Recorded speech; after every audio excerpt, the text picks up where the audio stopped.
संत गाडगेबाबा अमरावती विद्यापीठ प्रयोगशाळा, डॉक्टर पंजाबराव देशमुख महाविद्यालय प्रयोगशाळा, रॅपिड अँटीजन टेस्ट तसेच विविध प्रयोगशाळेच्या अहवालानुसार अमरावती जिल्ह्यामध्ये दिनांक 2 मे रोजी 804 नवीन कोरोना रुग्ण आढळल्याची माहिती जिल्हा शल्य चिकित्सक कार्यालयाने दिलेली आहे। त्यानुसार अमरावती जिल्ह्यातील आतापर्यंत एकूण कोरोना रुग्णांची संख्या 67,501 इतकी झालेली आहे।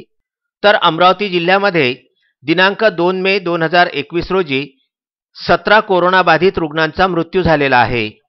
अमरावती जिल्हा सामान्य रुग्णालयाने दिलेल्या माहितीनुसार 2 मे 2021 रोजी अमरावती जिल्ह्यामध्ये एकूण पॉझिटिव्ह रुग्ण 804 आढळून आलेले आहेत। एकूण दाखल रुग्णांची संख्या 1915 इतकी आहे। तर अमरावती महापालिकेच्या अंतर्गत 1343 कोरोना रुग्ण हे गृहविलगीकरणामध्ये आहेत। ग्रामीणमधील गृहविलगीकरणामध्ये 4975 इतके रुग्ण आहेत। अमरावती जिल्ह्यामध्ये दिनांक 2 मे रोजी एकूण 17 कोरोना बाधित रुग्णांचा मृत्यू झालेला आहे। त्यामुळे अमरावती जिल्ह्यातील एकूण कोरोना मृतकांची संख्या 983 इतकी झालेली आहे।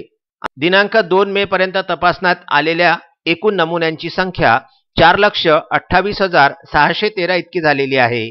हा होता अमरावती जिल्ह्याचा दिनांक 2 मे 2021 रोजीचा अहवाल। Vidarbha news bureau, Amravati.